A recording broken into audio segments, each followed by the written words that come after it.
মাঠের কাদাযুক্ত গাজরগুলো যখন ঘোড়ার গাড়ি বহন করে গৃহস্থ বাড়িতে নিয়ে আসে, তখনই পরিষ্কারের পালা।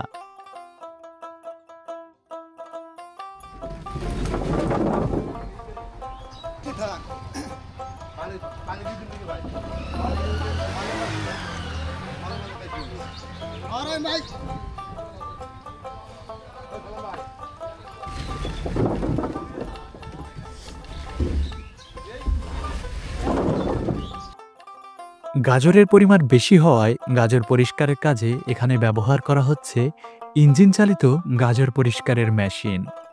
৪ থেকে ৫ জন মানুষ বস্তা মাথায় করে কাদামাটিযুক্ত গাজরগুলোকে তুলে দিচ্ছেন মেশিনের ভিতর।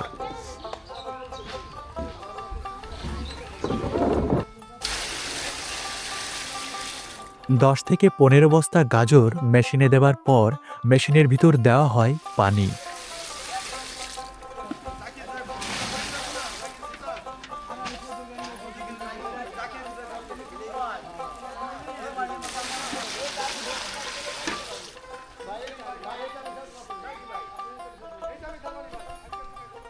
বেশ কিছু পরিমাণ পানি দিয়ে প্রস্তুত করা হয় গাজর পরিষ্কারের জন্য।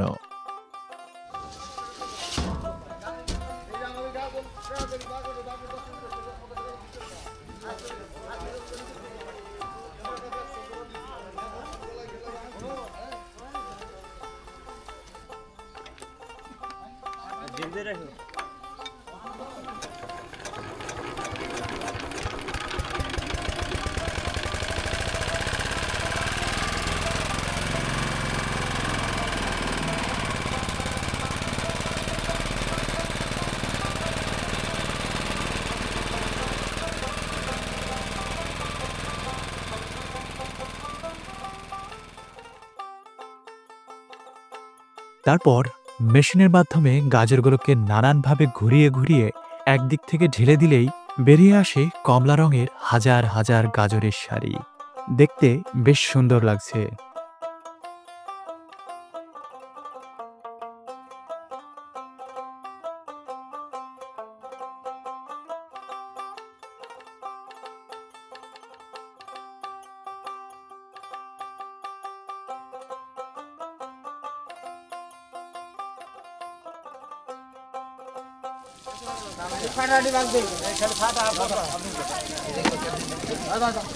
মালটা যেখানে জামাইছে এখানে হলো আসব ডালা যাবে না ফ্রি করে হেলাই চলা আরে ফ্রি করে ওই এই মুরে কাজ সময় ওই যে কাজে ডালে ডালা উনি করছে কি করছে আর পাঁচটা বাজলো বাইসারি হ্যাঁ এই যে ওই ডাল দিলো। পরিষ্কার হওয়া গাজরগুলো থেকে ফাটা এবং নষ্ট গাজরগুলো বাছাই করে আলাদা করা হয়। মূলত এই গাজরগুলো অল্প দামে বিক্রয় করা হয় এবং ভালো গাজরগুলো বাছাই করে ওঠানো হয় বস্তায়।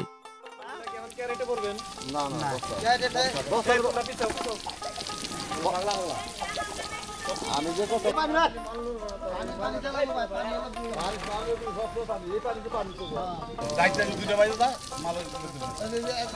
একবার আমি কই বেলা মাছ বা থাক করতে অতদিন মেলা মেলা হবো মাছ বা খাই কি করবো দেশের এই বস্তা ধরে না কই পারছে বস্তা ধরে না দুজনে আমাকে বস্তা নাই মানুষ আছে কয়জন নাই আছে কয়জন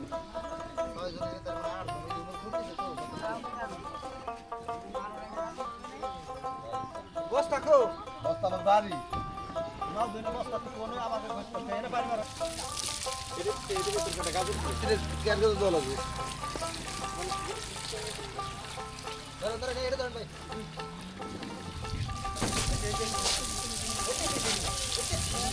এই শালা কাটন লাগা মেলা বল এই ঝাড় ভিতরে পানি মারন দি না না এনে মার এটা ধাই দি পানি মারন না ধাই দে হ্যাঁ নিচে না মারতে নিচে না মার দে নিচে মার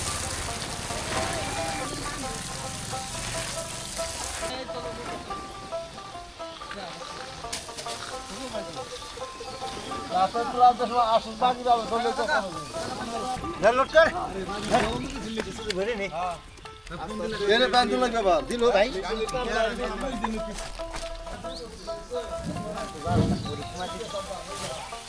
আমো তো লাগানো না তো এটা হলো না এটা দিতে এটা হলো না মানে দুইটা মিল করা লাগবে বুঝছ না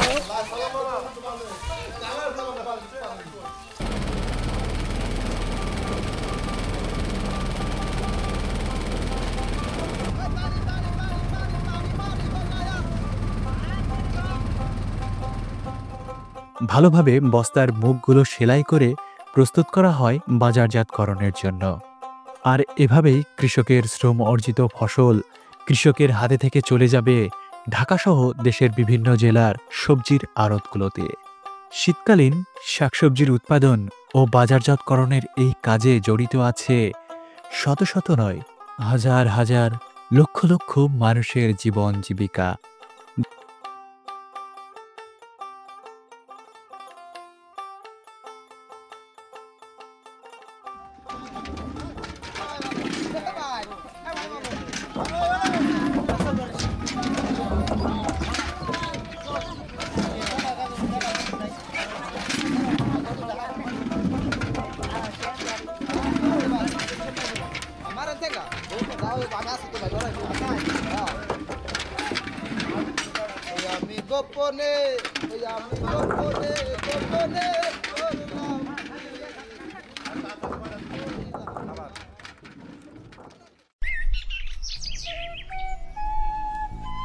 পূব আকাশ সোনা রঙে রাঙিয়ে প্রকৃতি তার ঘোর ভাঙিয়ে দিবাকর জানিয়ে দিল সদ্যজাত সকালের কথা। প্রকৃতির সাথে সাথে ঘুম ভাঙে মাটির সন্তান কৃষকেরও। শীত, গ্রীষ্ম, বর্ষা তুচ্ছতি তুচ্ছ জীবন দেয়। ফসল ফলানোই যেন তাদের নিত্য ধ্যান জ্ঞান।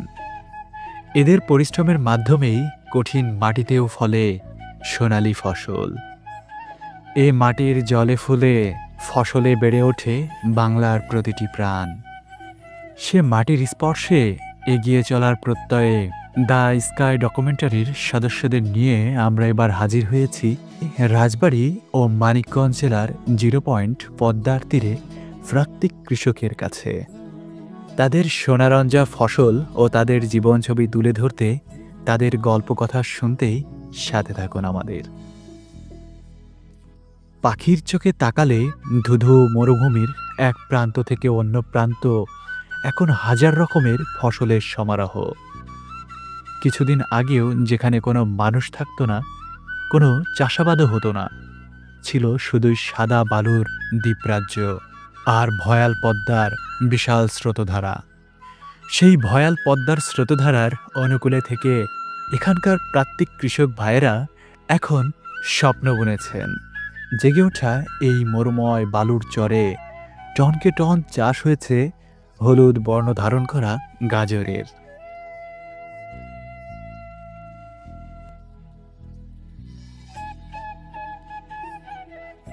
গাজর একটি শীতকালীন সবজি। এটি চাষ মূলত অক্টোবর ও নভেম্বর মাসের মাঝামাঝিতে হয়ে থাকে। এখন ঠিক গাজর ওঠানোর ভরা মৌসুম। আগাম জাতের গাজরগুলো আকারে আরও বড় হয় এবং সেই গাজরগুলো ডিসেম্বর মাসেই ওঠানো শুরু হয়ে যায়।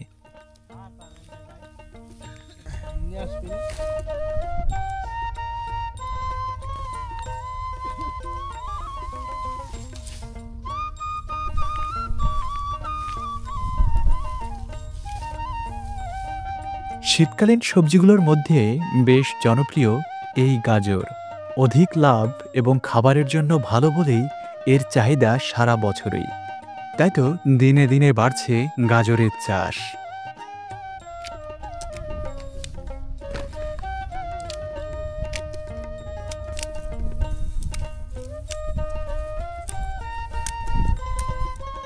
এই যে সারি সারি মাটির সাথে গেঁথে রাখা, এটির নাম হাতখুদুনি বা বিভিন্ন জেলার আঞ্চলিক ভাষা মতে এটিকে কেউ কেউ বলে গোজ।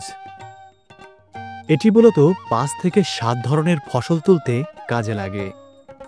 এক হাতের উপর ভর করে আর এক হাতের সাহায্যে গাজরগুলোকে ধরে মাটির নিচে থেকে তোলা হয়। পেঁয়াজ, রসুন, আদা এগুলো দিয়েই তোলার সুবিধা বেশি। এইটাকে কি বলেন যেটাতে উঠাইতেছেন? গোজ। গোজ। এই গোজ দিয়ে আর কি কি কাজ করা যায়? গাজর তুলি, পেঁয়াজ তুলি, রসুন তুলি। আচ্ছা আচ্ছা।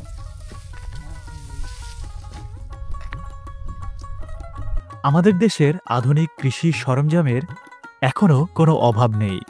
তার পাশাপাশি এই পুরনো ঐতিহ্য এখনও টিকে আছে আমাদের প্রান্তিক কৃষক ভাইদের হাতে।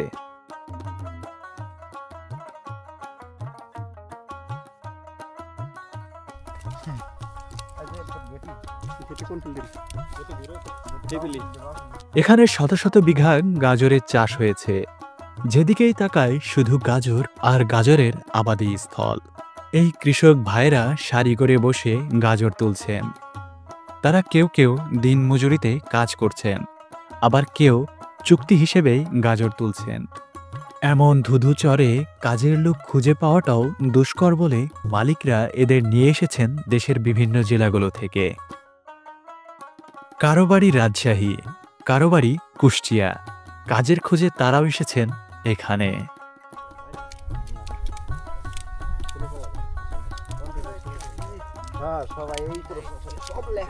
আপনারা কি জোন হিসেবে কাজ করছেন এখানে? না, প্রোডাকশন।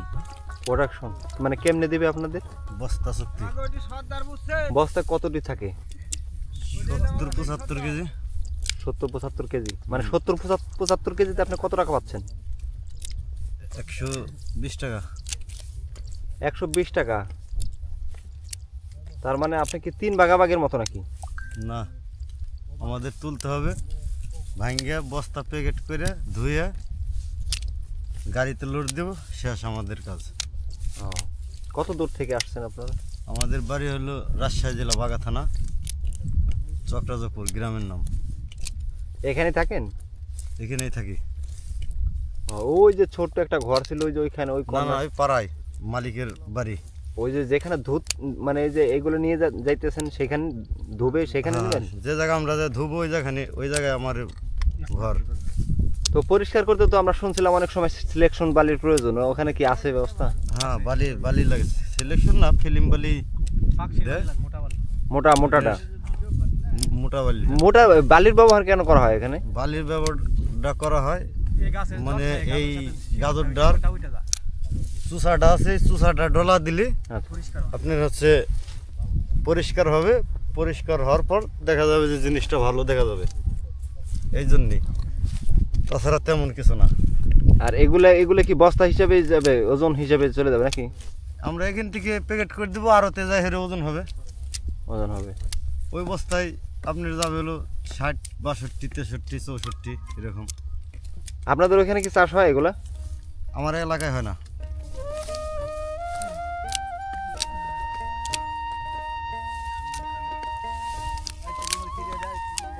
না, আমাদের বাসা হলো রাজশাহী। রাজশাহী।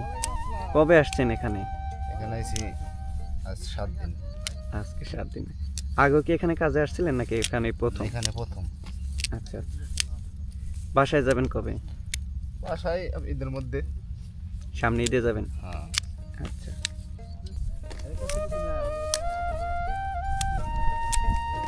সকাল থেকে দুপুর পর্যন্ত গাজরগুলো তোলা হলেই সারি সারি লাইন করে রাখা হয় গাজরগুলো। তারপর গাছ থেকে গাজরগুলোকে ছাড়িয়ে আলাদা করা হয়।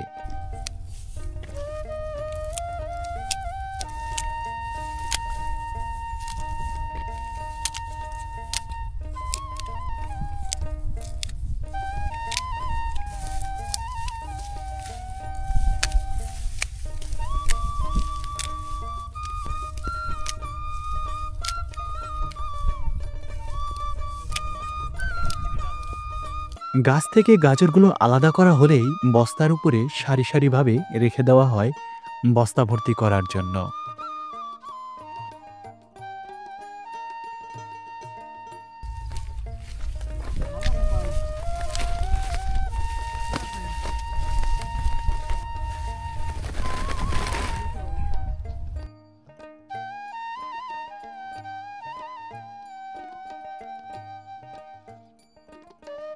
গাজরগুলো এভাবে হাত দিয়ে ছাড়িয়ে বস্তায় তোলা শেষ হলেই বস্তার মুখগুলো সেলাই দেওয়ার পালা। প্রতিটি বস্তার মুখগুলোই ভালোভাবে সুতা দিয়ে সেলাই করা হয়।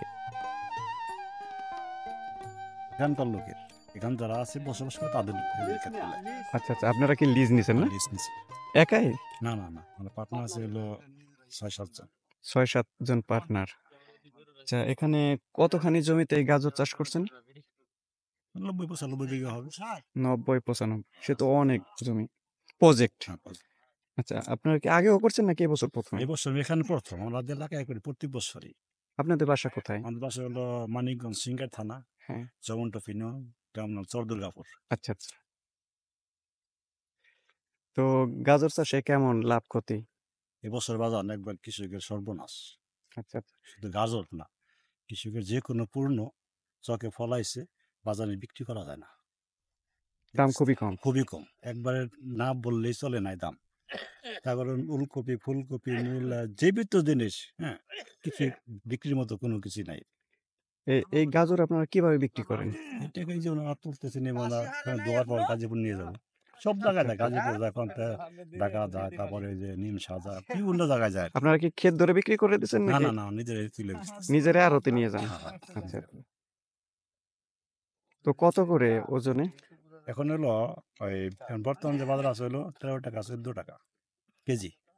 13-14 টাকা কেজি। আচ্ছা আচ্ছা। আর আগে কত ছিল? আগে তো আমাকে ছিল না, ও দামের কোন তুলো, ও কার কোনো হাত নেই আমাদের। আগে আসলো যখন নাকি প্রথম তখন আসলো 30-32 টাকা। আর এখন তোমার সব জায়গায় লেগে গেছে। আচ্ছা। হ্যাঁ, আমদানি বেশি। আচ্ছা, এই যে ওনাদের যে কাজ করাইতেছেন, তো ওনাদের কিভাবে কি মজুরি একটু যদি বলতেন? ওনার প্রোডাকশন যে এক বস্তার গাজল একবারে খোলা পর্যন্ত নিয়ে ধুয়ে গাড়ি লোড করে দিব, গাড়ি সামনে দিব 100 টাকা কেটে। মানে তোলা থেকে গাড়ি লোড পর্যন্ত যত কাজ আছে এরা করে দিবে? সব এরা করে দিবে। কি জাতের গাজর? হলো হাইব্রিড। আরেকটা কি আছে জানো? আর কাছে সাঙ্গো আছে, তারপর সিঁদুর আছে। এর মধ্যে কোন গাজরটা বেশি ভালো? সবচেয়ে যে এটাই ভালো। আচ্ছা, এটা হাইব্রিড সবচেয়ে ভালো, বাকি কোম্পানি। আপনাদের এই যে গাজর কি সব তোলা হয়ে গেছে নাকি আরো তোলা বাকি আছে? আরম্ভ করছি আমরা আজকে, কয় দিন, 6 দিন লেগে রে, 6 দিন ধরে তুলতে আছে। আচ্ছা আচ্ছা, তাহলে 6 দিন যাবত আপনারা এই গাজর তুলতেছেন। আপনি কি একা আসছেন নাকি আপনাদের পার্টনাররা কেউ আসছে? পার্টনার আসছিল কিন্তু ওরা চলে গেছে। যে একটা যে আমাদের লোক মারা গেছে, আমাদের রাত জানা যাতে ওর কাছে। যে গাজর চাষ করছেন, তো এখানে বিঘা প্রতি খরচ কেমন হয়েছে? বিঘা খরচ হয়েছে হলো 60-62 হাজার টাকা। বিঘা প্রতি 60-62 হাজার টাকা খরচ হয়ে গেছে। আচ্ছা, তো বিঘা প্রতি এখন কেমন ফসল হইতেছে? এখন মনে করেন যে আমাকে খরচ মাসে বাদ সাত দিয়ে মনে করেন যে টিকতে আছে 40-42 করে টিকতে আছে। 40-42, এটা কি মন? 40-42 মন হয়? না না না, হাজার টিকতে আছে। আচ্ছা আচ্ছা। ফলন হইতে চলবে বিঘা প্রতি 100-120 মন, 150 মন, 100-120 মন হলো বিঘা প্রতি ফলন হইতেছে। ফলন এটা মনে করেন যে হওয়ার পর ডিপেন্ড করে। আচ্ছা আচ্ছা। একটা ভালো হয়েছে, বেশি হয়েছে, কম হয়েছে তো আর কি, এটা আর কিছু নাই। কত বিঘা 180 মন হইতে আছে, কত বিঘা 120 মন হইতেছে, কত 150 বিঘা হলো প্রায় নাই। এটা মানে কিসের কারণে বেশি কম বেশি হয়? এগুলো মাটির কারণ হয়, তাই তো অন্য অন্য জোগালের কারণ হয়, তারপরে সবচেয়ে মাটির দেয় বেশি।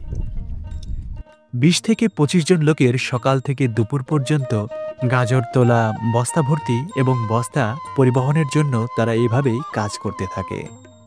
গাজরে প্রচুর পরিমাণে ভিটামিন সি থাকে। শরীরে কোথাও ক্ষত হলে তা দ্রুত ভালো হয়। গবেষণা মতে ডায়াবেটিসে আক্রান্তরাও বেশি পরিমাণে ফাইবার খেলে গ্লুকোজ মেটাবলিজম উন্নতি লাভ করে। তাই ডায়াবেটিক্স রোগীদের বেশি করে গাজর খাওয়া আবশ্যক। একটি গাজরে যে পরিমাণ ভিটামিন সি থাকে, ঠিক তেমন পরিমাণ গাজরের গাছেও থাকে। গাজর গাছের ফেলে দেওয়া কাণ্ড গবাদি পশুর খাদ্য হিসেবে বেশ উপযোগী বলেই চাচা গরু ছাগলের জন্য গাজর গাছের কাণ্ড এবং পোকায় খাওয়া গাজরগুলোকে তুলে নিয়ে যাচ্ছেন ঘোড়ার গাড়িতে।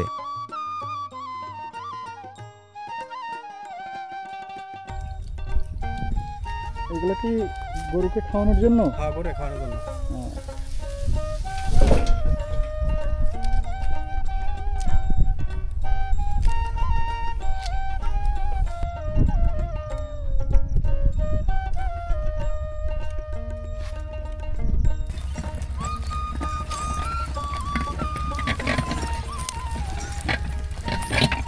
হাঁটেন রমজান ভাই।